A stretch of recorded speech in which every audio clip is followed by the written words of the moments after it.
Puno ng tunog ng mga sasakyan ng paligid habang nakatayo si Giselle sa labas ng isang napakalaking itim na gate.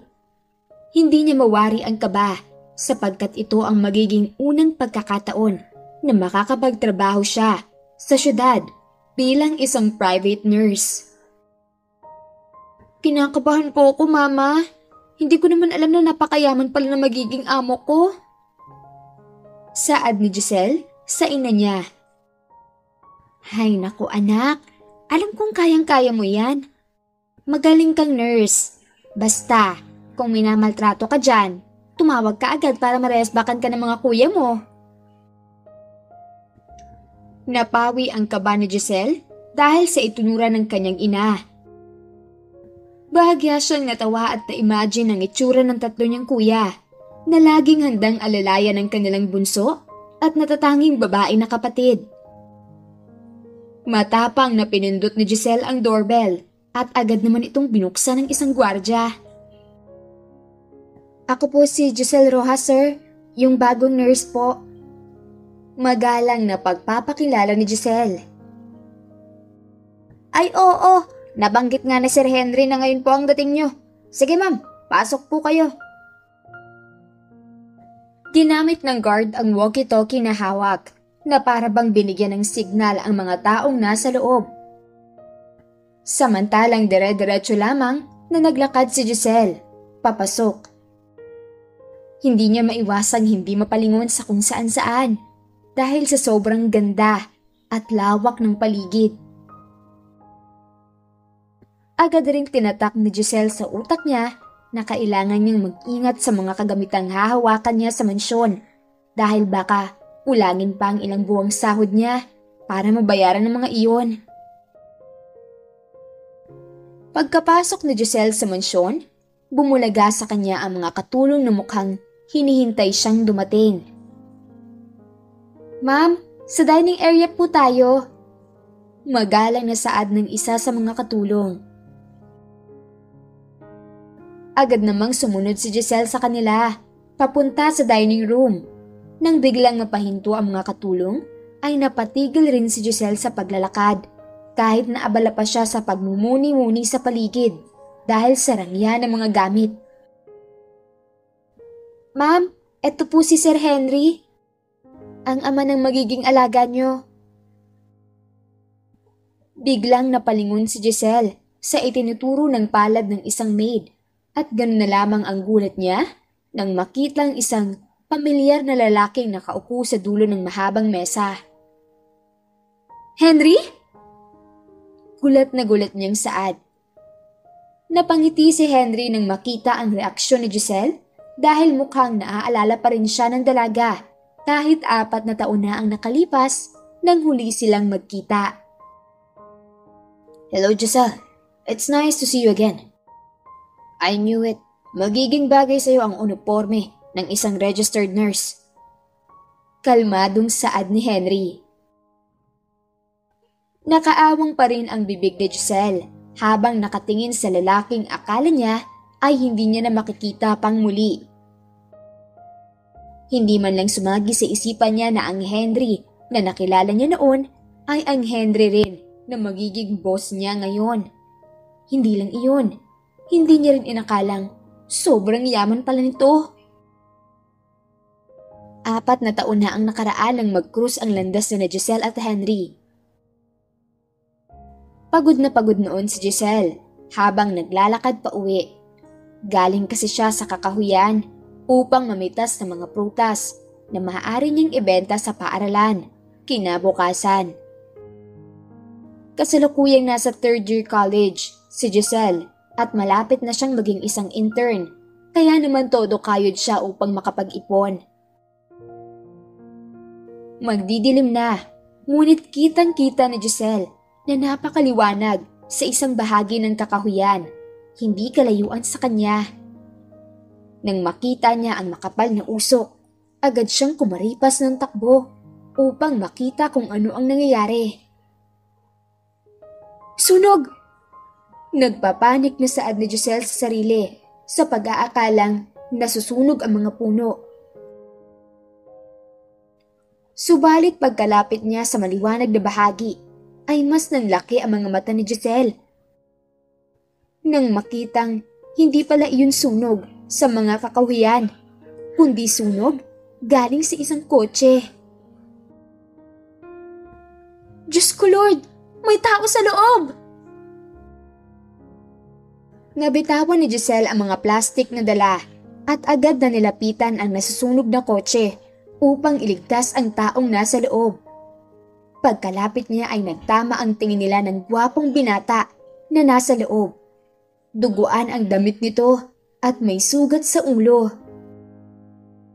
Sir, nagpapainit po ba kayo dyan? Takang tanong ni Giselle nang makitang gising naman pala ang taong nasa loob. I can't move my foot. Naipit ako. Kalmadong sagot naman ng binata.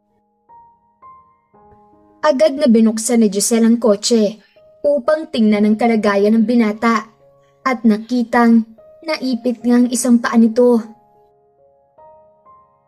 Umalis ka na dito. Baka sumabog ang engine. Pambubugaw ng binata kay Giselle. Napalingon naman si Giselle sa likuran ng kotse na nilalamon na ng sunog. Konting-konti na lang at aabot na sa front seat ang apoy. Pawis na rin si Giselle dahil sa init. Napasandal na lamang ng ulo ang binata sa kanyang kotse matapos makita si Giselle na tumatakbo paalis. Tanggap niya na ang kanyang kapalaran. Sir! Nanlaki ang mga mata ng binata nang muling marinig ang boses ni Giselle. Sabi ko umalis ka na. Kinakabahan na saad ng binata. Karga-karga ni Giselle ang isang kahoy na kasing kapal ng kanyang mga bisig. Ilang beses man siyang binugaw ng binata, ay makulit niya pa rin itong nilapitan.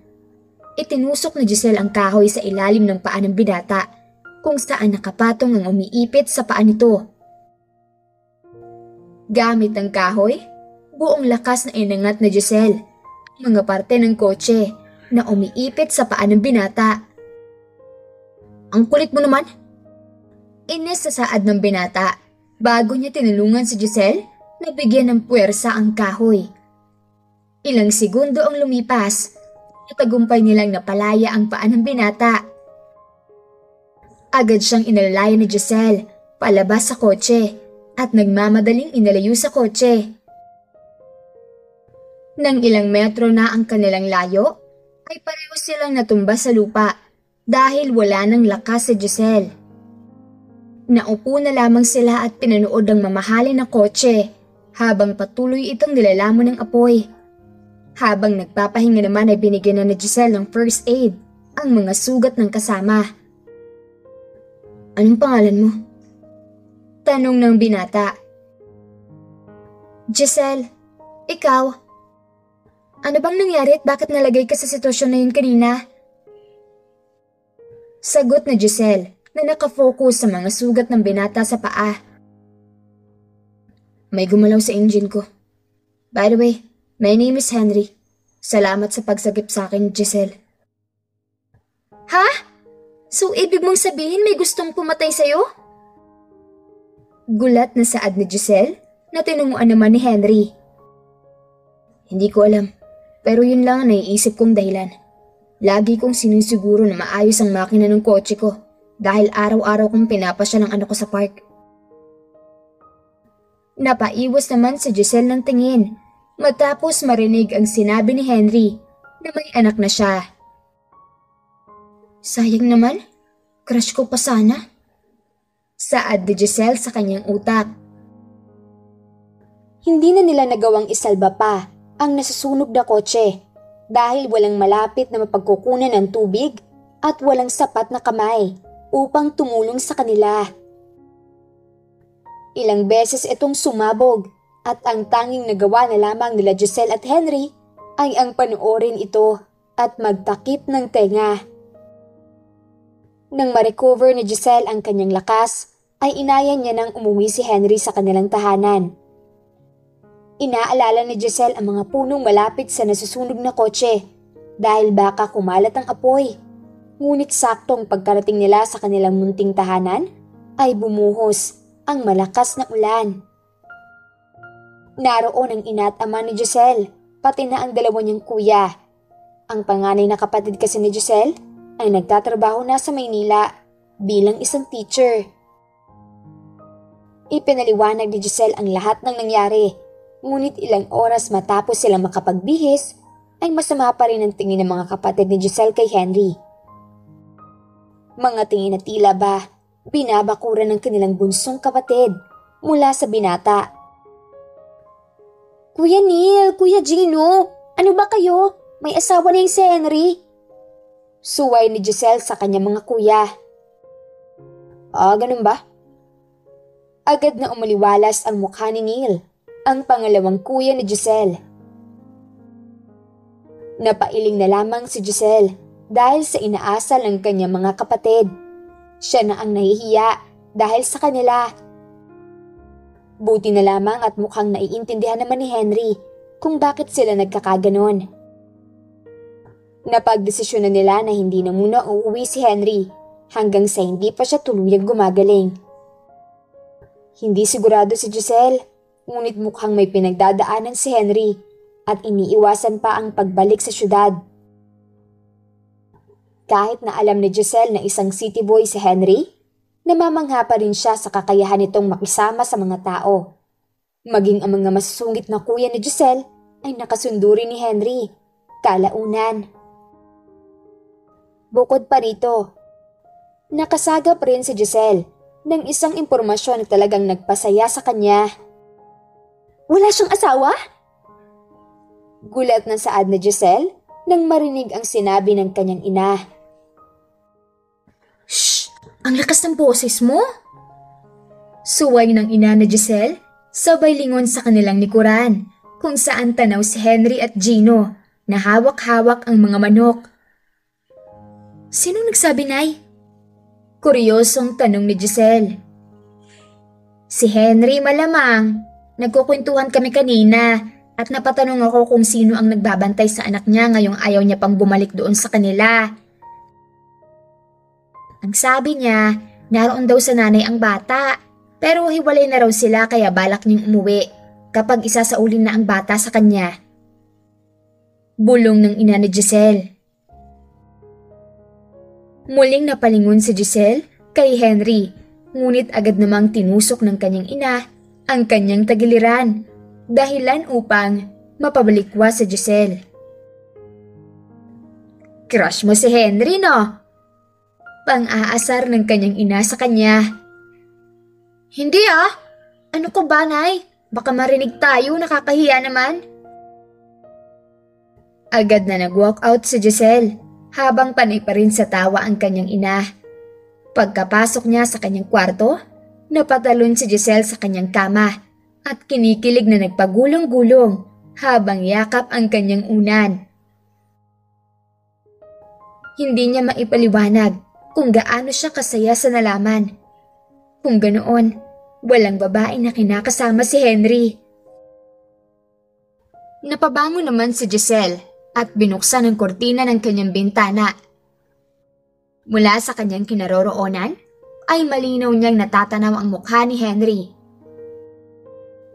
Biglang napalingon si Henry sa kanyang gawi at sumilay ang isang matamis na ngiti sa mukha nito. Nanatili namang seryoso si Giselle, hindi dahil wala itong epekto sa kanya, kundi dahil hindi niya mawari ang gagawin. Napakabilis ang tibok ng kanyang puso at para bang may kuryente ang buo niyang katawan. Gusto niyang tumalon at sumigaw, ngunit hindi niya ito maaaring gawin. Ganito ang naging takbo ng mga sumunod na araw para kay Giselle. Palihim niyang ina-admire si Henry habang nag-iingat rin na hindi mahalata ng kanyang mga kuya. Subalit, hindi rin nagtagal ang mga masasayang panahon ni Giselle. Dahil dumating rin ang araw na kailangan ng mamaalam ni Henry sa kanila. Maraming salamat po sa lahat. Pasensya na po at wala akong maipangpapalit na kung ano sa lahat ng tulong na naibigay niyo sa akin. Hindi mawari ng ina ni Giselle, pati na rin ng kanyang mga kuya, kung bakit bigla silang nalulungkot sa pag-alis ni Henry. Hindi man nila aminin, ay mukhang naging malapit rin ang loob nila kay Henry sa loob ng isang linggong pamamalagi nito. Walang problema yun, Henry. Marami ka kayang naitulong sa mga taniman at dito sa bahay namin. Marami ka ring tinuro dito kay Neil at Gino. Hindi na namin kailangan tumawag ng karpentero na mag-aayos sa mga bagay-bagay dito sa bahay dahil sa mga tinuro mo sa kanila. Aalis ka na ba? Hindi mo ba hintayin si Giselle? Biglang nalungkot ang mukha ni Henry. Gustuhin niya mang hintayin si Giselle ay kailangan niya nang umalis agad dahil sa tawag na natanggap niya mula sa kanyang kaibigan. Nasa school pa kasi si Giselle at mamayang 6:00 pa ang uwian. Susunduin lamang siya ng kanyang mga kuya upang may kasama itong umuwi. Napakarami ring text message ang sinend nila kay Giselle, ngunit hindi ito nagre-reply. Hindi rin nila makontak ang number ng dalaga.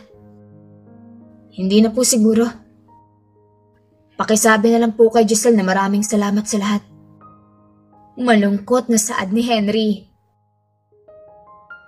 Hindi nag-iisa si Henry sa pagbaba sa bundok dahil kasama niya ang kanyang sekretary na sinundo pa siya. Iyon nga lang ay hindi nakapasok ang kanyang kotse, kaya naman iniwan na muna niya ito sa lugar kung saan naaksidente si Henry dahil hanggang doon lamang nagkakasya ang mga malalaking sasakyan. Nasaan na si Celine ngayon? Seryosong tanong ni Henry sa kanyang sekretary na si Jude. Nawala siya pagkatapos namin ibigay yung 10 milyon na gusto niya, sir. Pinirmahan niya na rin ang kontrata kaya hindi niya na maaaring lapitan si Lucio simula ngayon. Magalang na saad ni Jude sa amo. Thank you, Jude. Hindi ko inasahan na kayang gawin ni Celine sa akin yun. Seryosong saad ni Henry habang inaalala ang aksidenteng nangyari sa kanya dahil alam niyang gawa ito ng kanyang ex-girlfriend na matagal na siyang gustong pirahan. Walang dalang kahit ano si Henry noong naisipan niyang magmaneho kahit na wala naman siyang patutunguhan. Wala siyang plano, walang destinasyon. Sadyang gusto niya lamang palayain ang isip niya mula sa magulo niyang pamilya. Hindi siya agad nagpasundo kay Jude dahil kasalukuyan itong nakikipag-agawan kay Celine na dinukot ang sarili nitong anak upang makahingi ng 10 milyon kay Henry. Akala niya ay mapapatay niya kayo kaya kinuha niya si Lucio para pakinabangan ng mamanahin ito. Pero noong narinig niyang nakaligtas ka, ay humingi na lang siya ng 10 milyon kapalit ng bata para hindi mauwi sa wala ang lahat ng pinaghirapan niya. Tahimik na lamang na nakinig si Henry. Bahagyang gumaan ang loob niya nang marinig na nasa maayos na lagay na ang kanyang anak. Ngayon, ang tanging nagpapabigat na lamang ng kanyang loob ay ang hindi maayos na pamamaalam kay Giselle. Nakarating rin sila sa paanan ng bundok kung saan nakaparke ang kotse ni Jude. Pinagbuksan siya ng pinto ng kanyang sekretarya, ngunit nanatili pa rin nakatayo si Henry sa labas habang palinga-linga sa paligid. Malungkot na napangiti si Jude dahil alam niyang umaasa si Henry na aayon ang pagkakataon at maaabutan pa siya ni Giselle. Ngunit ilang segundo na ang lumipas ay mukhang nawalan na ng pag-asa si Henry. Let's go, Jude. Malungkot na saad ni Henry. Henry! Henry! Nanlaki ang mga mata ni Henry nang marinig ang boses ni Giselle. Agad siyang lumabas ulit bago pa man maisara ang pinto. Tagaktak ang pawis at gulo-gulo na ang buhok ni Giselle. Nakaputing uniforme pa siya at puting sapatos. Hindi na nakapagbihis si Giselle dahil agad siyang kumaripas ng takbo nang mabasa niya ang text ng kanyang ina nang magkaroon sila ng saglit na bakanteng oras. Aalis ka na talaga? Malungkot na saad ni Giselle. Yes, kailangan ako ng anak ko ngayon, Giselle. Saad ni Henry habang may lungkot sa kanyang mga mata. Napakuyom si Giselle ng kamay. Gusto niyang sabihin kay Henry ang tunay niyang nararamdaman para sa binata. Ngunit natatakot siya. Pinipigil siya ng ideya na baka hiwalay lamang si Henry sa kanyang asawa, ngunit baka may gusto pa ang binata rito. Tingin mo, magkikita pa ba tayo? Tanong ni Giselle sa halip na sabihin ang gusto niyang aminin kay Henry. I will make it happen, Giselle. Basta, sikapin mong makapagtapos, okay? Natawa si Giselle. Anong klaseng bilin yan? Para kang tatay ko eh. Napangiti lamang si Henry dahil wala pang ideya si Giselle sa kung ano ang pinaplano niya balang araw. Habang pinapanood naman si Giselle ay biglang sumagi sa isipan ni Henry ang singsing na nasa kanyang daliri. Agad niya itong tinanggal at inabot kay Giselle. Ito lang ang makakaya kong ibigay sa'yo, Giselle. Pasensya na. Pero pure na gold ito. Pwede mong isangla kung gusto mo. Nanlaki ang mga mata ni Giselle. Hindi ko yan matatanggap. Unang tingin pa lang alam ko ng mahal yan. Isa pa, wedding ring niyo yata ng asawa mo yan eh. Natawa si Henry bago sinagot si Giselle. Napakamot pa siya sa ulo. Hindi niya inaasahang ito ang isasagot ni Giselle. Kung ibang tao siguro ang inoferan niya ng singsing na suot, ay agad-agad nila itong tatanggapin. Hindi namin ito wedding ring. Binili ko to para sa sarili ko noong nagbabakasyon ako. Wala tong sentimental na value sa akin pero ngayon, meron na dahil iiwanan ko na to sa'yo. Well, tulad ng sabi ko, makakatulong to sa inyo kung magkakaroon man ng emergency. Malapit ka na mag-intern, di ba? Pwede mong isang layan pang dagdag sa gagastusin mo. Paliwanag ni Henry. Tinanggap naman ni Giselle ang singsing, ngunit wala sa isip niya ang ibenta ito. Kung sakali mang hindi niya na muli pang makikita si Henry, ito na lamang ang magsisilbing bakas ng minsan niyang naramdaman na paghanga para kay Henry. Sa kasalukuyan, 4 na taon na ang lumipas at kung inaakala niyang nakalimutan niya na ang kanyang feelings kay Henry, ay nagkakamali siya. Dahil ngayon na muli silang nagkaharap, ay muling nanumbalik ang pamilyar na kiliti sa kanyang sikmura. Mabilis ang tibok ng puso niya at hindi maipaliwanag ang saya. Ikaw ba talaga yan? Hindi pa rin makapaniwalang tanong ni Giselle sa kaharap. Tumayo si Henry at napailing-iling habang hindi maalis ang ngiti sa mukha. Pormahan ko lang ang nag-iba, Giselle. Ako pa rin to. Sabi ko naman sa'yo, di ba? Magkikita ulit tayo. Medyo natagalan nga lang. Kung tutuusin, ibang-iba na nga ang pormahan ni Henry ngayon. Kung dati ay mukha itong poging gangster sa daan na tanging plain t-shirt at cargo pants lamang ang sinusuot, ngayon ay isa naman siyang respetadong businessman. Napalingon si Giselle sa paligid at nakita ang mga nakangiting katulong. Grabe naman to. Di ko inaasahan na sa'yo kung unang magtatrabaho bilang private nurse. Natatawang sabi ni Giselle. Ang mahalaga ay natupad ko ang pangako ko sa'yo. Makakabawi na rin ako sa kabaitan niyo. Of course, pinili kita dahil may tiwala ako sa'yo. Ipagkakatiwala ko sa iba ang kabutihan ng anak ko at ikaw agad ang una kong naisip. Alam kong ikaw ang tamang tao para sa posisyon. Masaya namang napayuko si Giselle dahil sa sinabi ni Henry, ngunit agad ring napatanong nang biglang may maalala. Nasaan palang anak mo? Agad na tanong ni Giselle. Ipapakilala kita mamaya pero sa ngayon, kumain na muna tayo. Hinanda itong lahat bilang welcoming celebration para sa'yo. Sama-sama ang lahat na kumain. Hindi lamang sina Giselle at Henry, kundi pati ang mga kasambahay at mga chef. Maingay at masigla ang hapag. At base sa nakikita ni Giselle, komportableng-komportable ang lahat kay Henry.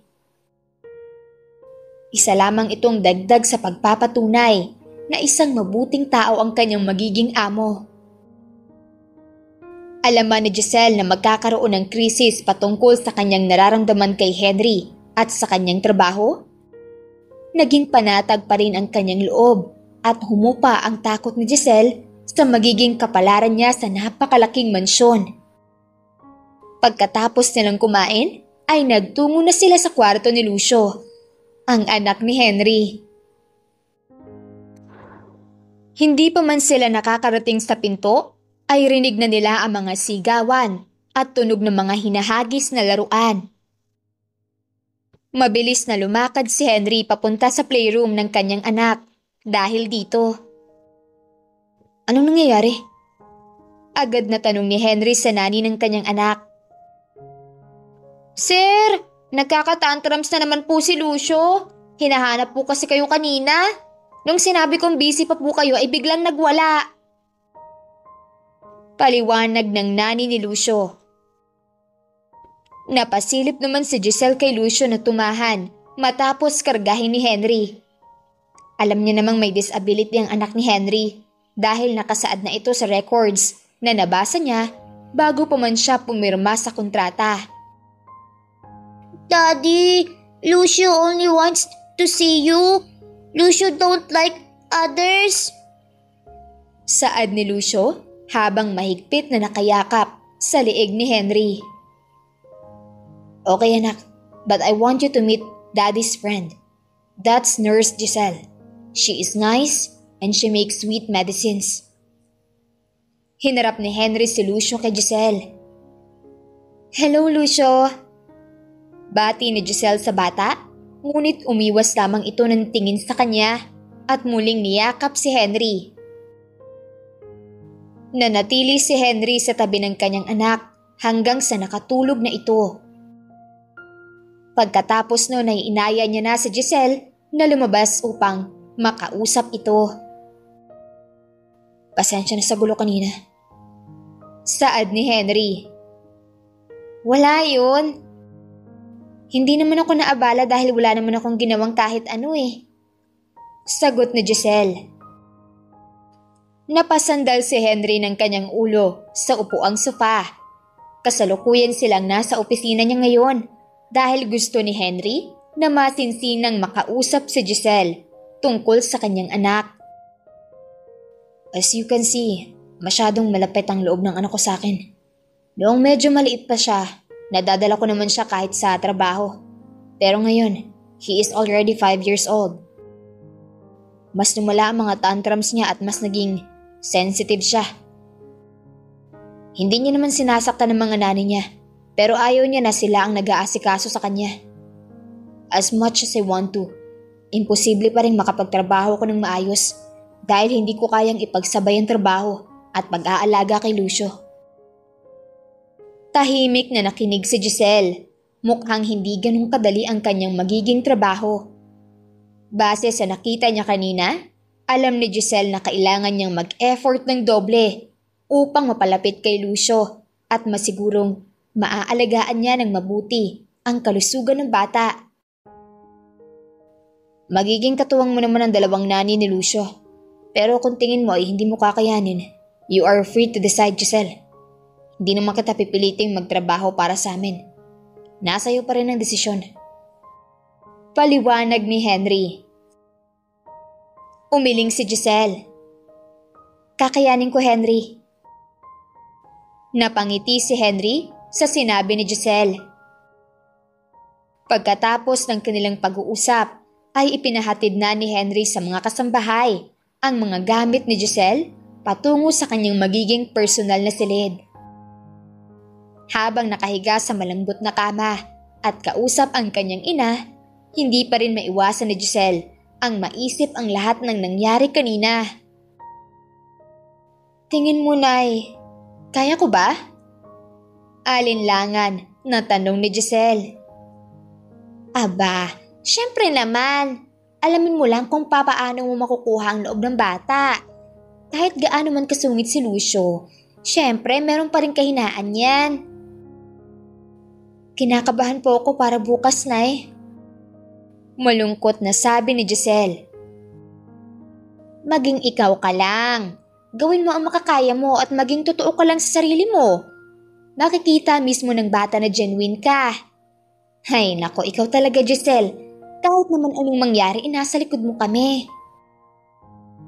Tahimik na pinunasan ni Giselle ang kanyang pisngi dahil sa luhang tumulo mula sa kanyang mata. Hindi man ganun karangya ang buhay na kinalakihan niya. Maswerte pa rin si Giselle dahil nabiyayaan siya ng isang ina na napaka-supportive at maintindihin. Dahil sa madamdaming usapan nila, ay hindi maiwasan ni Giselle na mamiss ang kanyang pamilya sa probinsya. Gayunpaman, ang pagluwas at makikipagsapalaran ng mag-isa ay parte ng buhay ng bawat tao. Kinabukasan, sinimulan ni Giselle ang araw nang may positibong ngiti. Maaga niyang pinuntahan si Lucio upang mapainom ito ng gamot dahil kasalukuyan siyang nilalagnat. Lucio, I promise, masarap to. Malambing na saad ni Giselle. Umiwas naman ng tingin si Lucio bilang senyales na ayaw niyang isubo ang kutsara na inaabot ni Giselle sa kanyang labi. Natatakot naman si Giselle na biglang magwala ang bata, kaya naman naupo na lamang siya sa isang gilid upang obserbahan ito at makapag-isip ng gagawin. Sa iPad ni Lucio ay nanonood siya ng mga video patungkol sa mga origami. Para bang may ilaw na bumukas sa utak ni Giselle nang may maisip siyang magandang ideya. Lucio, gusto mo bang gumawa tayo ng ganyan para ibigay sa daddy mo mamaya pagka-uwi niya? Agad na umiliwalas ang mukha ni Lucio dahil sa sinabi ni Giselle. Napatangu-tango ito at masayang lumapit kay Giselle. Dala ang kanyang iPad. Let's make horse origami! Masiglang pag-aaya ni Lucio kay Giselle. Okay, only if Lucio drinks his medicine. Nakangiting sagot ni Giselle. Ngumuso si Lucio ngunit ilang segundo ang lumipas ay pumayag na rin itong uminom ng gamot. We will make origamis after your lunch, okay? Babalik ako dito after Nani Delia feeds you. Is that okay? Saad ni Giselle kay Lucio habang inaayos ang tray ng mga gamot. Okay, Nurse Giselle. Kalmadong saad ni Lucio. Pagkatapos niyang mapainom ng gamot si Lucio, ay agad na nagkulong si Giselle sa kanyang kwarto upang mag-practice sa paggagawa ng mga origami. Hindi naman talaga siya marunong, ngunit sisiguraduhin niyang matututo siya sa loob ng ilang oras upang hindi ma-disappoint ang kanyang alaga. Dahil naging abala si Giselle sa pagpapractice, ay nakaligtaan niya na ang oras at nakalimutan niya ng mananghalian. Napatigil na lamang siya nang matagumpay na niyang nakabisado ang iba't ibang uri ng mga origami. Sa wakas! Masaya niyang saad. Napalingon naman si Giselle sa orasan at nakitang mag-aalauna na pala. Agad na nagpanik si Giselle dahil baka kanina pa siya inaantay ni Lucio. Ngunit bago pa man siya makapag-ayos ng mga kalat, ay isang katok na ang kanyang natanggap. Agad itong binuksan ni Giselle at ganun na lamang ang gulat niya nang makitang si Lucio kasama ang Nani Delia nito. Pasensya na po, ma'am. Nagpupumilit po kasi si Lucio na pumunta sa inyo. Nag-aalalang saad ni Delia. Wala pong problema. Nakangiting sagot ni Giselle bago lumuhod upang makapantay ang tangkad ni Lucio. Gusto mo bang dito tayo gumawa, Lucio? Tumango naman si Lucio at ipinakita ang mga art materials na dala nila ng kanyang nani. Hinayaan na ni Giselle na makapagpahinga ang nani ni Lucio bago sila nagkulong sa loob ng kanyang kwarto. Ramdam ni Giselle ang fulfillment habang walang hirap niyang iginigiya si Lucio sa mga tamang steps na kailangan nitong gawin. Sulit ang lahat ng oras na inilaan niya upang makabisado ang paggawa ng origami. Horse origami! Masayang sigaw ni Lucio nang matagumpay niyang natapos ang unang origami. Wow! Congratulations, Lucio! Masiglang bati ni Giselle habang pumapalakpak. Nagpatuloy pa sila sa paggawa ng iba't ibang uri at kulay ng origami. Walang hirap ring napainom ni Giselle sa Lucio ng gamot dahil na rin sa excitement ng bata na magpatuloy sa kanilang ginagawa. Nang matapos sila ay saktong mag-aalas 5 na. Hudyat na nasa daan na pauwi si Henry.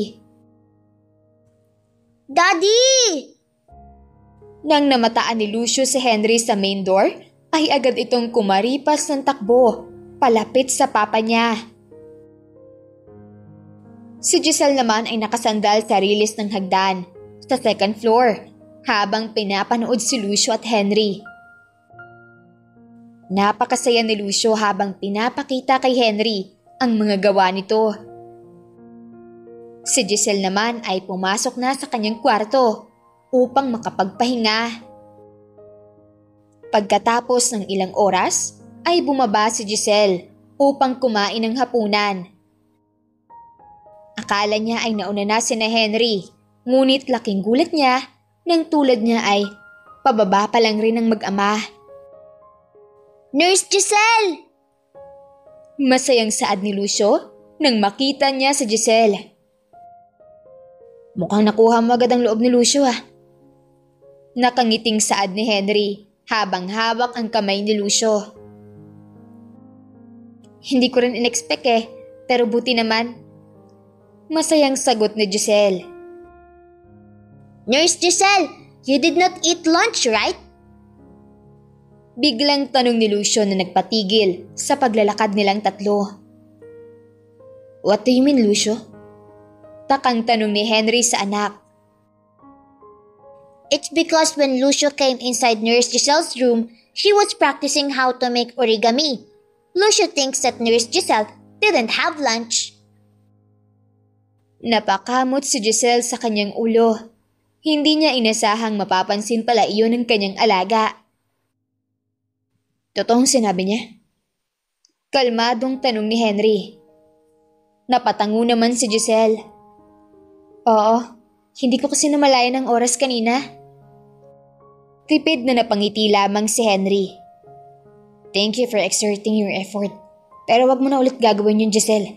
Kailangan mo ring alagaan ang sarili mo. Sige. Tanging sagot ni Giselle dahil sa kaloob-looban niya ay nag-a-assume na siya ng kung ano-ano.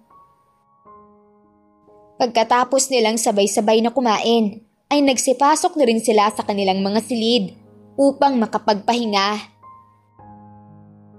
Nang madaanan ni Giselle ang opisina ni Henry, ay rinig niya pa ang munting tawanan nila ni Lucio. Napangiti si Giselle. Siguradong pagod na pagod si Henry mula sa kanyang trabaho. Ngunit nagagawa pa rin itong maglaan ng oras para sa kanyang anak. Kinabukasan ay maagang kinatok ni Lucio si Giselle sa kanyang kwarto upang yayain itong maglaro sa kanilang garden. Hindi naman ito tinanggihan ni Giselle dahil kailangan niya pa rin namang i-monitor ang init ng katawan ni Lucio. Imbes na magtatakbo, ay inaya niya na lamang ang bata na mag-drawing sa gazebo upang hindi ito masyadong mapagod at maarawan. Buti na lamang at pumayag rin naman si Lucio. Lucio! Lucio! Andito ang lola mo! Para bang nakaramdam ng multo si Lucio nang marinig ang sinabi ng kanyang nani. Mabilis na naligpit ng bata ang kanyang mga gamit at agad namang nilinisan ng kanyang nani ang mga kamay niyang may mantsa ng pintura. Wait, anong meron? Takang tanong ni Giselle nang makitang parang takot na takot silang lahat. Andito si Doña Helen, ma'am. Basta, maintindihan niyo rin po mamaya. Nagpapanik na saad ni Delia. Wala man siyang kaide-ideya sa pinagsabi ng mga katulong, ay sumunod pa rin si Giselle sa kanila. Upang makita kung bakit sila umaakto na parabang may humahabol sa kanila. Pagkarating sa harapan ng mansyon, hindi pa man sila nakakapasok, ay rinig na ni Giselle ang isang masungit na boses. Nasaan ba mga tao dito? Inis sa saad ni Doña Helen. Nang makita ng Doña ang mga papasok na katulong, ay agad na kumunot ang noo nito. Lalo na nang magtama ang tingin nila ni Lucio. Hello po, Lola. Kinakabahang bati ni Lucio sa Doña at akmang magmamano pa sana, ngunit agad siyang napatigil nang umatras ang kanyang lola. Ilayo niyo ang batang to. Alam niyo namang hindi ko gusto na dumidikit-dikit sa akin to eh. Agad namang nagsikilos ang mga katulong at kinuha si Lucio. Gulat na gulat si Giselle sa nangyari at parabang nanigas na siya sa kanyang kinatatayuan habang pinapanood niyang dinadala si Lucio papasok sa kwarto nito. Anong kailangan mo? Naagaw ni Henry ang atensyon ng bawat isa dahil sa seryoso nitong boses. Nasa second floor ito at mula doon ay nakatitig ito sa kanyang ina. Is that how you treat your mother, Henry? Naiinis na sigaw ni Doña Helen. You can't respect your own grandson, pero ayaw mong binabastos ka? Sarkastikong sumbat ni Henry habang mabilis na bumababa sa hagdan. Bakas sa mukha nito ang matinding galit. Sino bang nagsabi sa'yong tinatanggap ko ang anak mo galing sa maduming babae na yon? Wala akong apo na abnormal. Isang malakas na hampas sa mesa ang gumulat sa kanilang lahat. Nanlaki ang mga mata ni Giselle nang makitang bahagyang nagkaroon ng crack ang mesa dahil sa hampas ni Henry. Anong kailangan mo? Pag-uulit ni Henry sa kanyang tanong. Kailan ba kikitain si Venice? Noong nakaraang linggo ko pa sinabing dapat mo nang simula na makipag-date sa kanya. Kaya ngayon matigas pa rin ang ulo mo. Deklara ni Doña Helen habang may kaunti pa ring bakas ng takot sa kanyang mukha. Sinabihan ko na siyang hindi ko siya gustong pakasalan. Ano na naman ang ginawa mo para bilugin ang ulo niya? Inis na saad ni Henry. Siya ang gusto kong pakasalan mo, Henry. Ito na nga lang ang hinihingi ko sa'yo. Hindi mo pa maibigay. Kung hindi ka ikakasal kay Venice, wala kang ibang babaeng papakasalan. Mabibigat ang hakbang ni Doña Helen palabas sa mansyon. Bago ito tuluyang lumabas, ay napatigil pa ito upang titigan si Giselle mula ulo hanggang paa bago nagtaas ng isang kilay at umalis. Pagkatunog ng kotse, ay agad na lumakad si Giselle patungo kay Henry upang tingnan ang kamay nito. Sumama ka sa akin. Seryosong sabi ni Giselle bago hinila si Henry patungo sa opisina nito. Pareho silang wala sa mood habang tahimik na ginagamot ni Giselle ang kamao ni Henry na nagkaroon ng maraming gasgas. Hindi ako makapaniwalang may mga taong tulad ng nanay mo. Sorry pero sobrang ginawa at sinabi niya kay Lucio kanina. Hindi na mapigilang saad ni Giselle. Kanina pa niya kasi pinipigilan ng inis. Hindi ko rin alam kung ano ang dapat kong gawin sa kanya, Giselle. Malaki rin ang galit sa akin ni Mama dahil sa mga kagagawan ko noon. Pakiramdam ko, kasalanan ko ang lahat na nangyayari ngayon. Malungkot na saad ni Henry. Napabuntong hininga na lamang si Giselle. Ano bang nangyari noon? May connect ba yan sa aksidenteng nangyari sa'yo 4 years ago? Nagtama ang tingin nila Giselle at Henry. Bago sumagot ay may kaunti pang pag-aalinlangan sa mukha ni Henry. Ngunit agad rin naman itong naglaho. Si Celine ang dati kong nobya. Siya rin ang ina ni Lucio. Noong una, maayos naman ang lahat. Walang pakialam si Mama na siya ang girlfriend ko. But then, may nangyari sa amin at 1 buwan pagkatapos nun, sinabi ni Celine kay Mama na buntis siya. Of course, nagalit si Mama. Pero nung mga panahong yun, tatatayo ko lang ng una kong business. Lahat ng yun, nangyari dahil sa tulong ng ama ko. But then, it failed. Milyon-milyon ang nawala sa amin. Pagkatapos nun ay inatake rin si Papa at na-admit sa ospital. After a few months, namatay siya. Sinisisi ni Mama sa akin ang lahat.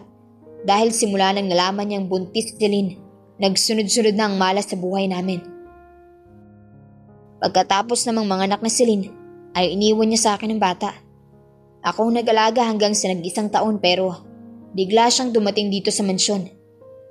Ang sabi niya, gusto niyang alagaan si Lucio habang nasa isang business trip ako. That's how I ended up in your area.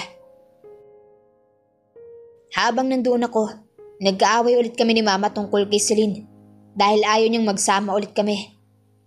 Ako naman, iniisip ko na deserve ni Lucio na magkaroon ng isang ina. Although, I don't love Celine anymore. I decided na magmaneho muna upang magpahangin at makapag-isip-isip pero biglang nagkaroon ng problema ang kotse at doon na ako na-aksidente. Later on, napag-alaman rin namin ng sekretarya ko na si Celine na nagpautos na galawin ang makina ng sasakyan ko. Nanlaki ang mga mata ni Giselle matapos marinig ang paliwanag ni Henry. Ang ex-girlfriend mo gusto kang ipapatay noong araw na yun? Hindi makapaniwalang tanong ni Giselle. Tumango lamang si Henry. Kapag namatay ako, lahat ng meron ako ay mapupunta kay Lucio, which is nasa pangangalaga niya noong mga panahong yun. Napatakip si Giselle ng bibig. Hindi niya alam na ganito pala kabigat ang pinagdadaanan ni Henry noon sa kabila ng mga matatamis nitong ngiti sa tuwing tumutulong siya sa mga kuya at ina ni Giselle. Kasalanan ko kung bakit nagkaganito ang pamilya namin. Saad ni Henry habang minamasahe ang sarili niyang ulo. Hindi alam ni Giselle kung ano ang mga tamang salita na dapat niyang sabihin. Maging si Giselle ay hindi alam kung ano ang gagawin niya kung sakaling siya ang nasa posisyon ni Henry ngayon. Tumayo na lamang siya at marahang hinaplos ang likod ni Henry. Sorry Henry, wala akong maitutulong ngayon. Pero pangako, hindi ko hayaang maltratuhin ulit ni Doña Helen si Lucio nang ganun kapag wala ka. Malumanay na saad ni Giselle. That already means a lot to me, Giselle. Maraming salamat. Saad ni Henry habang nakatitig sa mga mata ni Giselle. Agad namang iniwas si Giselle ang kanyang tingin dahil tila ba may kung anong nagtutulak sa kanya para mas lumapit sa mukha ni Henry. Pagkatapos magamot ang sugat ni Henry, ay lumabas na si Giselle upang hayaang makapag-isip-isip si Henry. Sunod niya namang pinuntahan si Lucio na tahimik lamang na naglalaro sa gilid ng kanyang silid. Wala itong gustong papasukin sa loob, ngunit nang marinig ang boses ni Giselle, ay agad na pumayag si Lucio na buksan ang pinto. Lucio? Are you okay? Malungkot na tanong ni Giselle habang hinahaplos ang buhok ni Lucio. Nakatalikod pa rin ito at hindi siya nililingon. Nurse Giselle, will people hate Lucio because Lucio is abnormal? Nanginginig ang boses na saad ni Lucio bago lumingon kay Giselle. Napayakap na lamang si Giselle nang makita ang pulang-pulang mata ni Lucio dahil sa pag-iyak. No, mahal na mahal ka ng daddy mo, Lucio. Namin, ng mga nani mo. We love you. Thank you, Nurse Giselle. Umiiyak na saad ni Lucio kahit nahirap na siyang magsalita. Tahimik na pinunasan ni Giselle ang kanyang mga luha at tinulungan si Lucio na kumalma. Nang makatulog na ito ay maingat siyang lumabas upang hindi ito magising. Bigla namang naalala ni Giselle ang mga sugat ni Henry na hindi niya pa pala napapalitan ng band-aid. Binalikan muna niya ang kanyang medicine kit sa kwarto, saka tumungo sa opisina ni Henry. Ilang katok ang ginawa ni Giselle bago niya binuksan ang pinto at bumulaga naman sa kanya ang ilang bote ng alak sa mesa ni Henry. Naubos mo ang lahat ng yan? Gulat na saad ni Giselle. Kung tama ang estimation ni Giselle, nasa 2 oras lamang ata ang tinagal niya sa kwarto ni Lucio.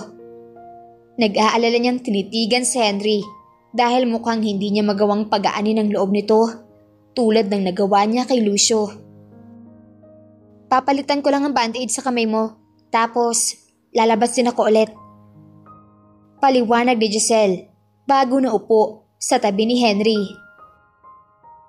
Inabot ni Giselle ang kamay ni Henry at sinulan ng alisin ang band-aid nito kahit na bahagya siyang kinakabahan sa hindi malamang dahilan. Mabilis niyang tinapos ang ginagawa at tatayo na sana nang bigla siyang pigilan ni Henry. Dito ka muna, please. Saad ni Henry habang namumungay na ang mga mata niya. Lasing ka na ate. Sige, ako na maglilinis dito. Matulog ka na dyan sa sofa. Nakangiting saad ni Giselle. Muli siyang pinigilan ni Henry, kaya naman wala siyang choice kundi ang maupo sa tabi ng binata. Salamat sa lahat. Tanging saad ni Henry. Oh, okay. Sagot ni Giselle kahit halos hindi na siya makahinga dahil sa lapit ng mukha ni Henry sa kanya. Mas lalong nag-init ang mukha ni Giselle nang makitang nakatitig si Henry sa kanyang mga labi. Aalis na siguro ako, Henry.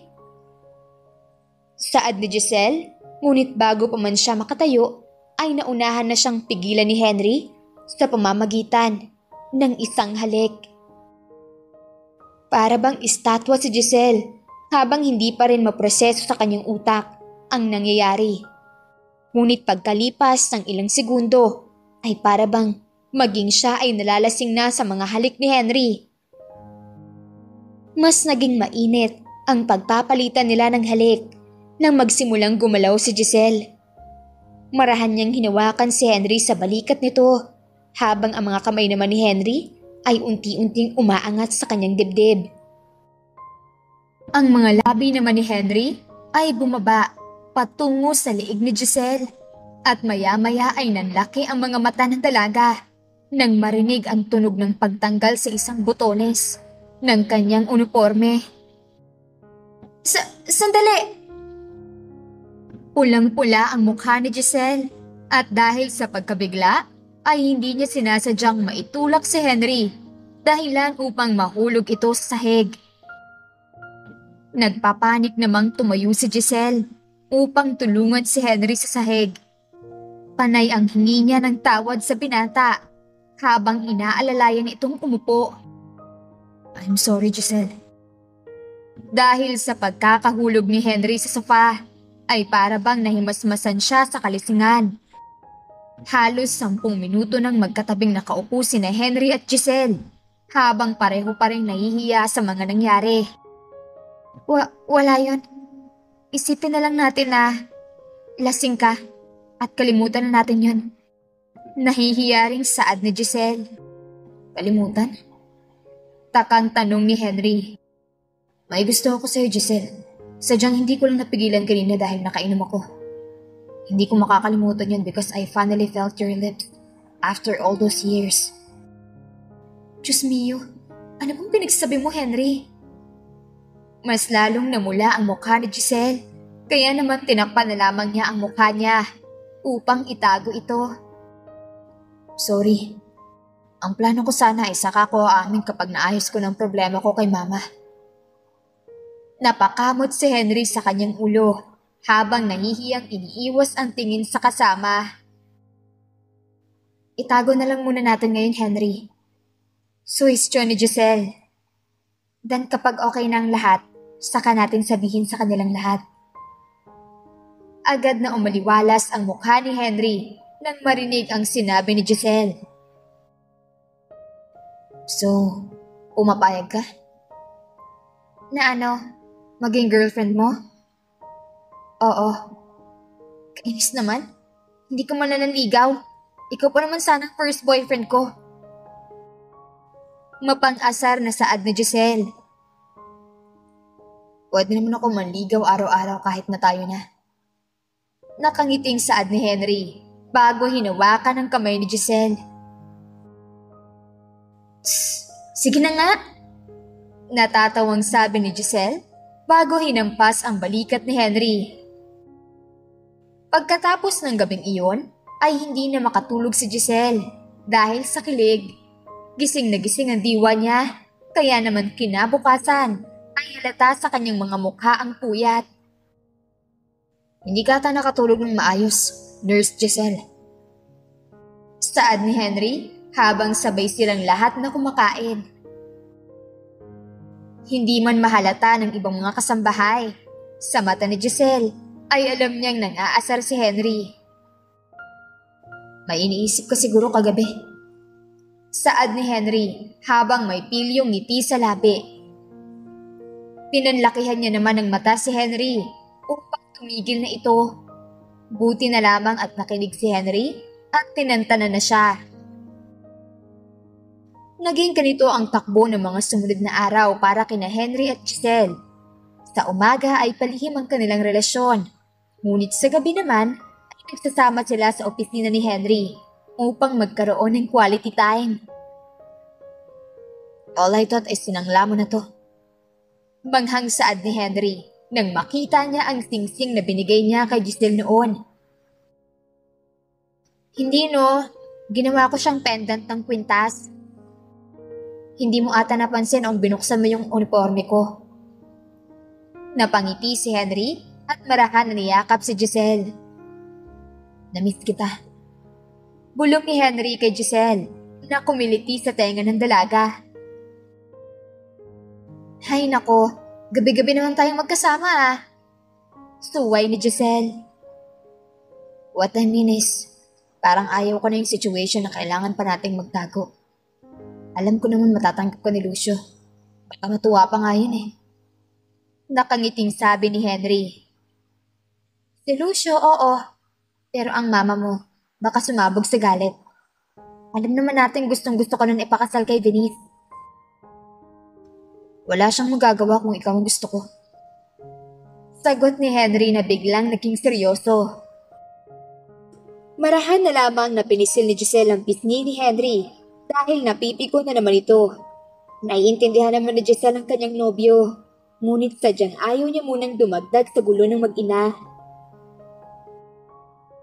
Kinabukasan, maagang umalis si Henry patungo sa kanyang kumpanya nang biglang dumating si Doña Helen sa mansyon. Hindi tulad noong nakaraang bisita nito, mas kalmado ito at tahimik ngayon. Nanatili si Giselle kasama si Lucio dahil ayaw rin naman ni Doña Helen na makita ang bata.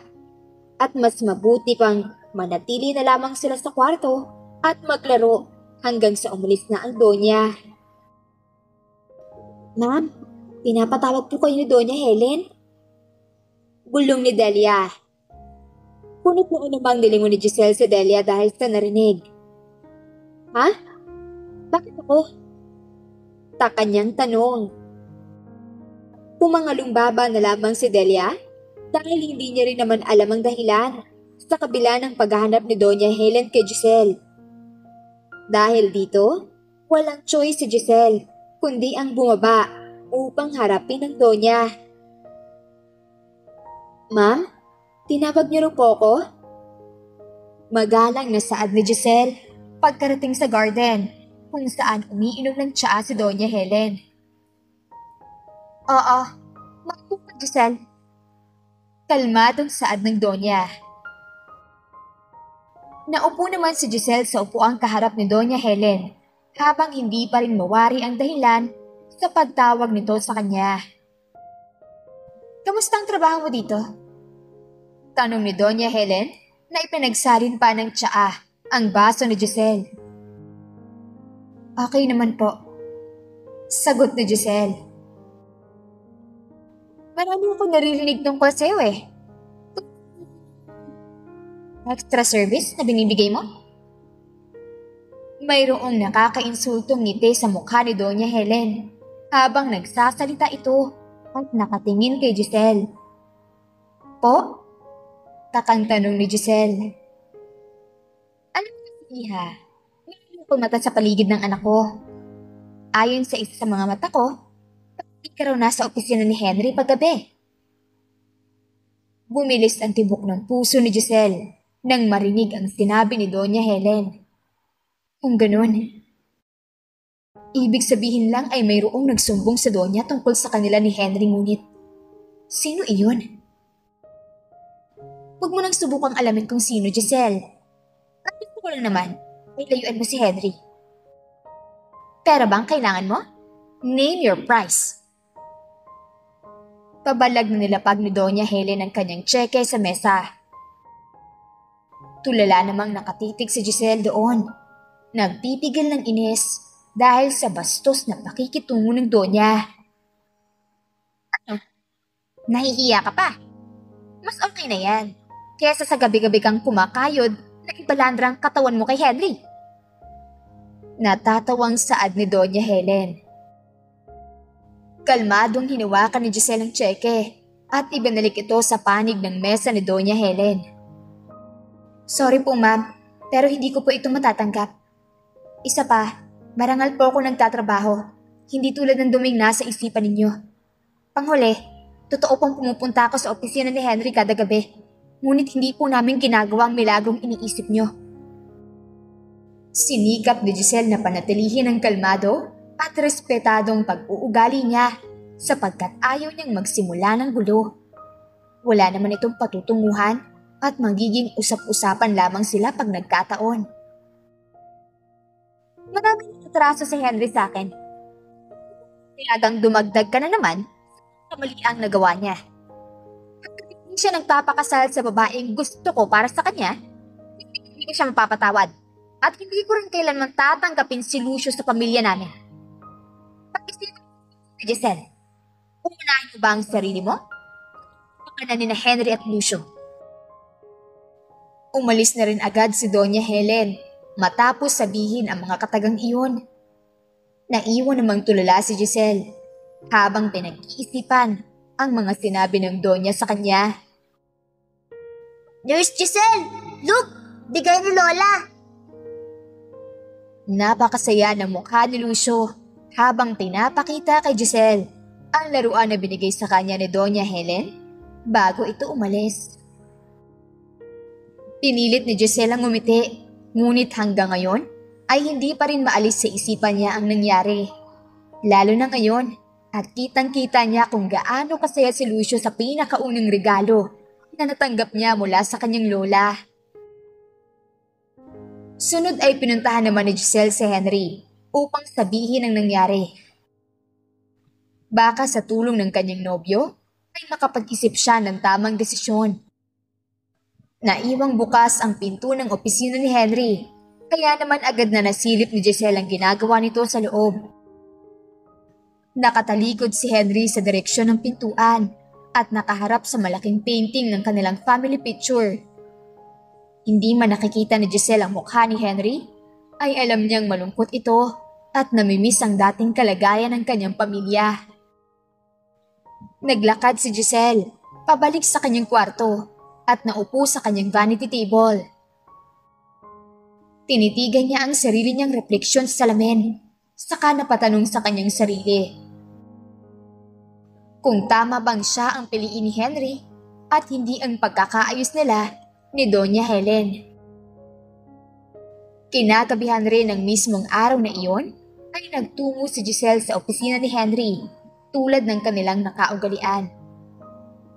Agad na napansin ni Henry ang malungkot na disposisyon ni Giselle, kung kaya naman ay napatanong agad siya sa kanyang nobya. May problema ba? Kinausap ko raw ni Mama kanina. Anong sinabi? Nag-aalalang tanong ni Henry. May nagsabi na lagi ako nandito tuwing gabi. Tingin ko alam niya nang may relasyon tayo. Sagot ni Giselle. Marahang hinawakan ni Henry ang magkabilang balikat ni Giselle. Mas okay na yun. Ibig sabihin, hindi na natin kailangan magtago, di ba? Henry, parang mas okay kung itigil na natin tong kalokohan natin. Saad ni Giselle, na agad na nagpaiba ng timpla ng mukha ni Henry. Giselle naman, sumusuko ka na agad? Hindi pwede. Nagmamakaawang sabi ni Henry, habang hawak ang kamay ni Giselle. Wala namang kaso sa'yong pakasalan si Venice, di ba? Ayaw mo lang talaga noon dahil sa akin ka may gusto?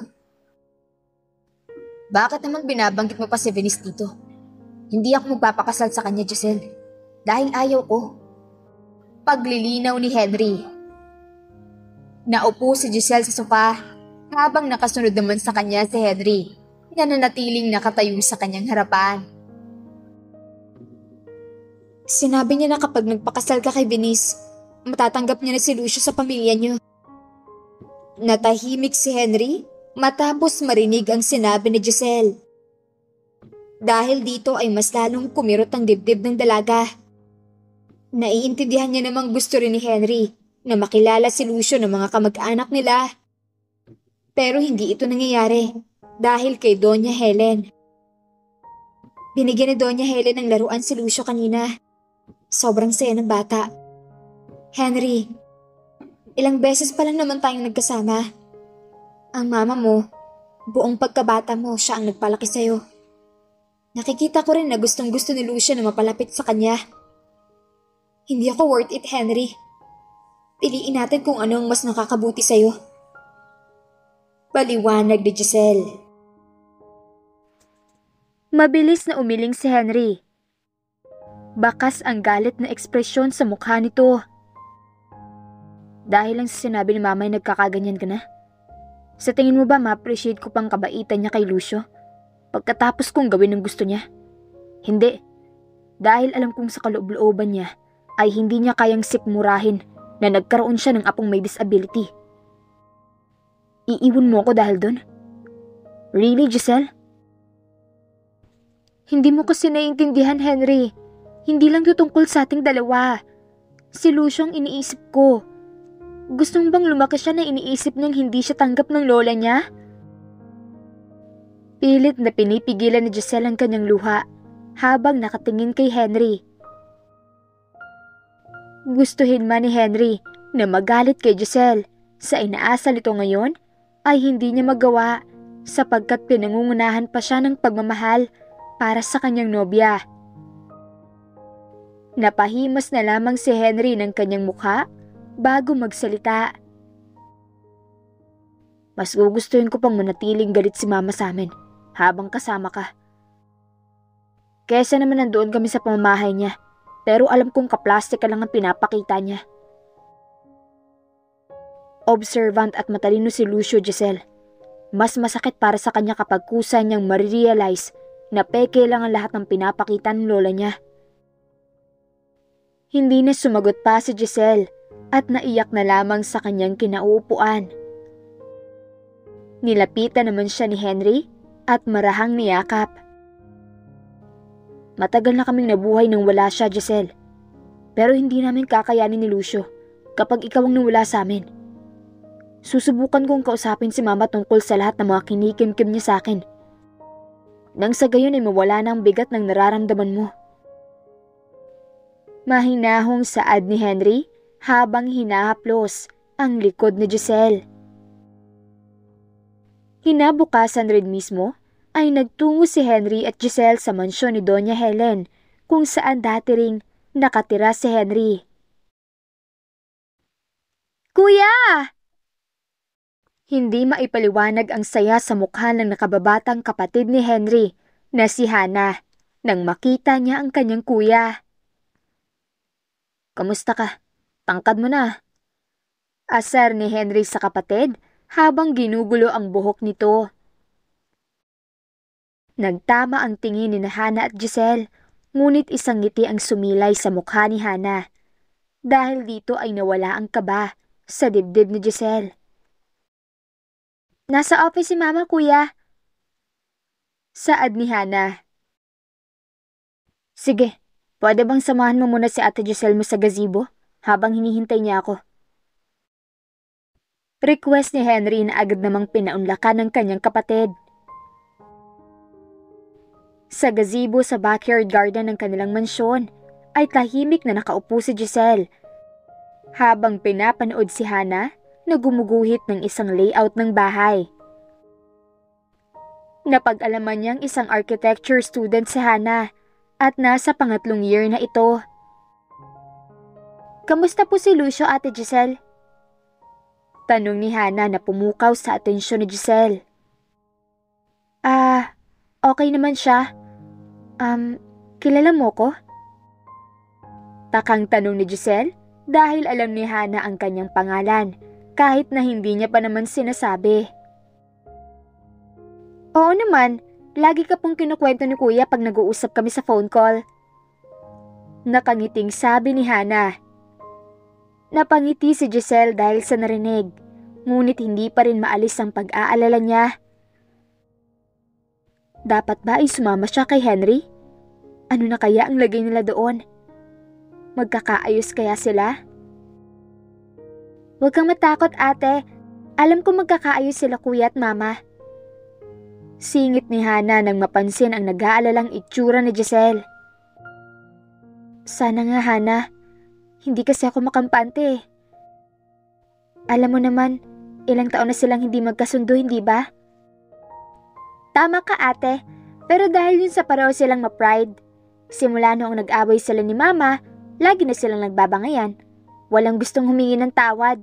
Walang gustong magpakumbaba. Palaging umiiwas sa isa't isa.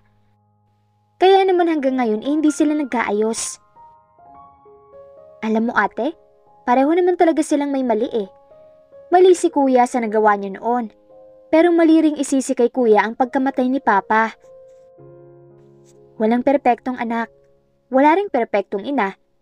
Pero meron tayong kakayahan na magbigay ng pagmamahal at pagpapatawad. Buti na lang talaga, nagkaroon na ng lakas ng loob si Kuya na harapin si Mama. Dahil sa'yo. Malungkot na ngumiti si Giselle sa sinabi ni Hannah. Namangha siya sa mature na pag-iisip nito, ngunit panay pa rin ang pagdadasal niyang magdilang anghel si Hannah at tuluyan nga silang magkaayos ni Henry. Halos 2 oras rin ang lumipas bago natanaw ni Giselle si Henry sa malayo at papunta sa kanilang gawi. Hindi na nakapaghintay pa si Giselle at tumakbo na siya palapit kay Henry upang malaman kung ano ang nangyari. Kapansin-pansin ang mapupulang mata ni Henry na mukhang galing sa pag-iyak. Okay ka lang ba?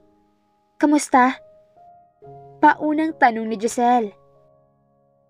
Imbis na sagutin si Giselle, ay mahigpit na lamang siyang niyakap ni Henry. Dito pa rin si Giselle kung masaya o malungkot ba ang kahulugan ng yakap ni Henry, ngunit sinuklian niya pa rin ito ng isang mahigpit na yakap. Nag-overthink na ako, Henry. I-share mo naman kung ano nangyari. Nagtatampong saad ni Giselle habang nakayakap pa rin kay Henry. Bahagyang natawa si Henry bago sumagot. Maayos ng lahat. Salamat, Giselle. Kung hindi siguro dahil sa'yo, hindi ako magkakaroon ng dahilan para masinsinang kausapin si Mama. Nilamon ako ng pride at galit. Hindi ko naman pala kailangan magpakasal sa kung sino para lamang mapatawad niya. Ang kailangan ko lang ay lakas ng loob at paglunok ng pride. Hindi maiwasan na Giselle ang mapangiti. Napakagaan ng pakiramdam niya na para bang nararamdaman niya rin ang saya ni Henry ngayon. Bukod kay Henry ay naging emosyonal rin si Doña Helen sa kanyang silid habang hawak ang litrato ng yumao niyang asawa.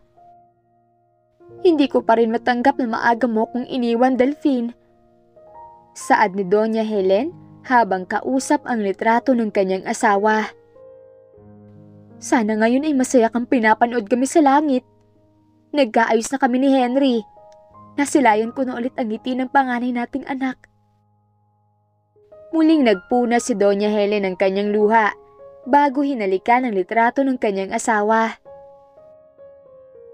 Umuwi sina Giselle at Henry kasama si Hannah dahil matagal na nitong gustong bisitahin si Lucio, ngunit hindi siya pinapayagan ng kanilang ina noon. Pagkatapos naman ng kanilang hapunan, ay agad na naglaro sina Hannah at Lucio sa playroom. Samantalang si Giselle naman ay payapang pinapanood ng buwan mula sa bintana ng kanyang kwarto. Maya-maya ay bumukas ang kanyang pinto at iniluwal nito si Henry. Nagpalitan sila ng mga matatamis na ngiti hanggang sa nakarating ito sa kanyang harapan. At agad siyang niyakap mula sa kanyang likod. Ang daming nangyari sa loob ng 3 buwan, no? Kalmadong saad ni Giselle sa kanyang nobyo. Oo, parang kailan lang. Gulat na gulat ka pa na makita ulit ako. Asar ni Henry. Humalakhak lamang si Giselle at napailing. Naalala ko na lang noon niligtas kita sa kotse mo. Hindi ko akalain na aabot tayo sa ganito. Pakiramdam ni Giselle ay napaka-safe niya ngayon habang yakap siya ni Henry. Napansin niyang nagtatago ng mukha ang kanyang kasama na para bang nag-aalinlangan gawin ang kung ano. Anong nangyayari sa'yo? Natatawang tanong ni Giselle kay Henry. Marami pa akong gustong marating kasama ka, Giselle. Saad ni Henry bago inangat ang isang singsing sa mukha ni Giselle. Gulat namang hinarap ni Giselle ang kanyang nobyo. Will you marry me? Please? Nagpapakyut na sabi ni Henry habang pinapakita ang singsing na hawak.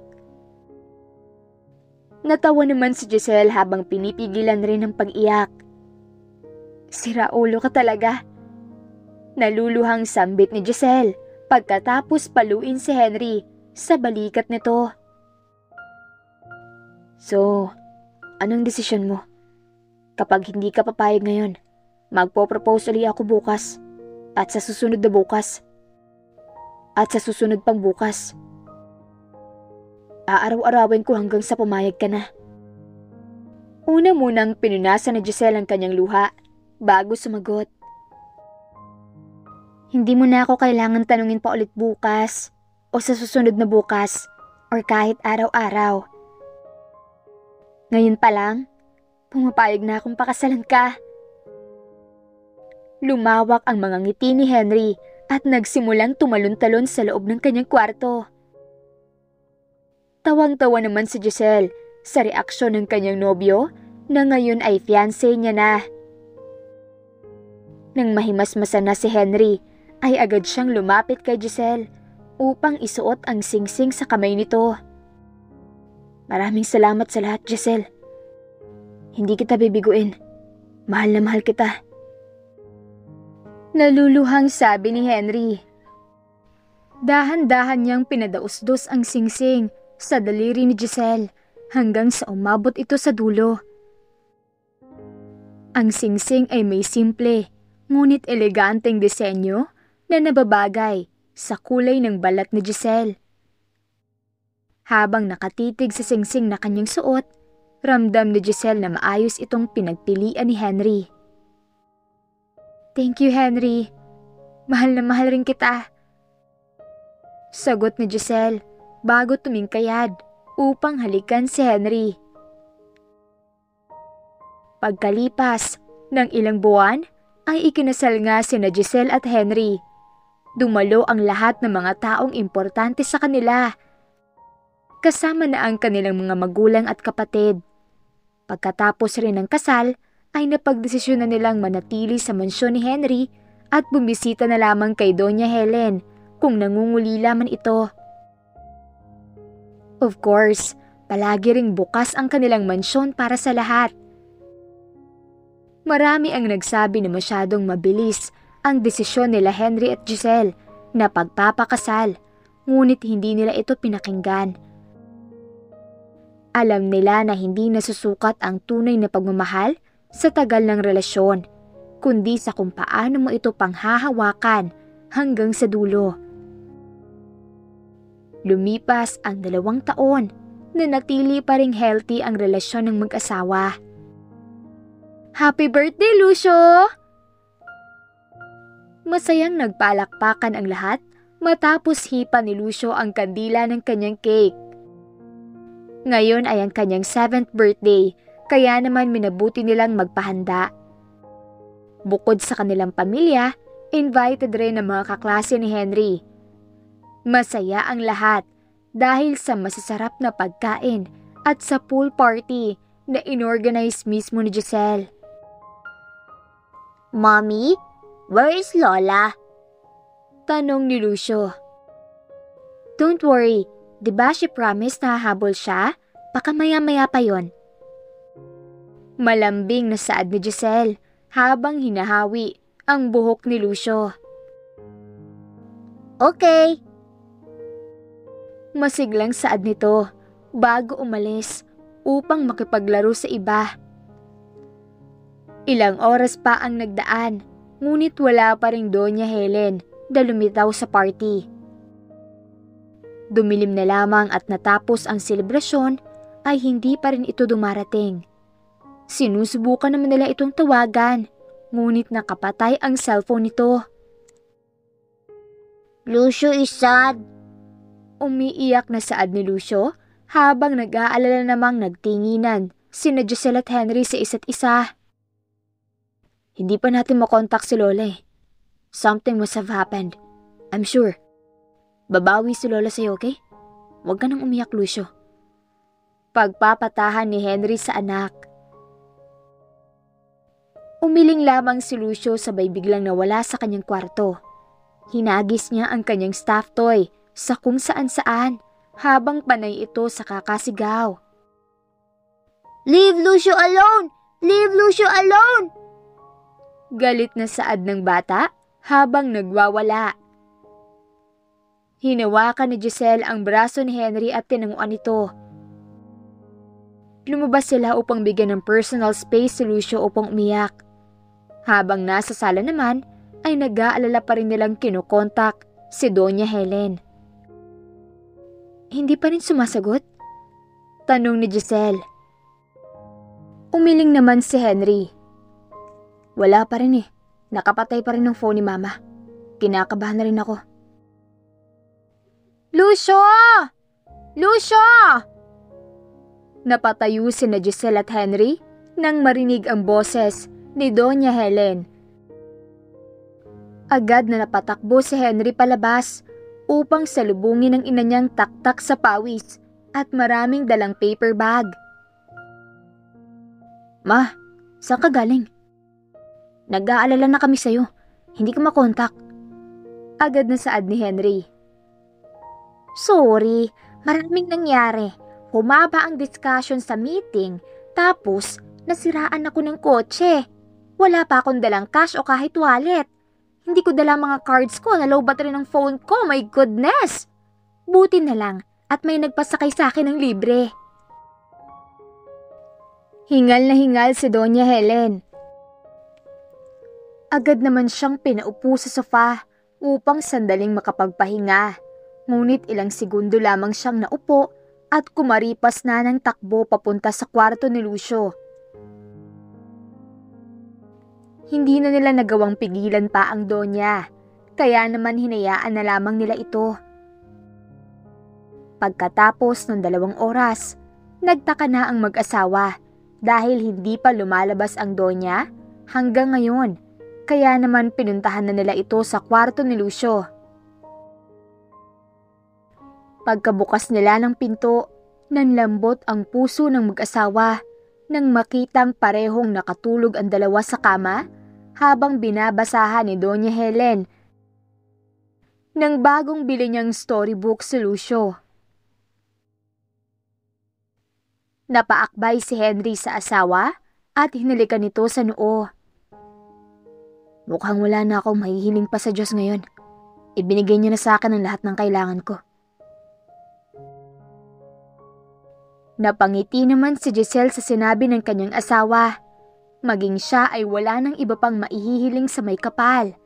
Binigyan na siya ng stable na trabaho, payapang pamamahay, at isang masayang pamilya na siyang nagsisilbing pundasyon ng lakas at saya niya sa pang-araw-araw. Wakas.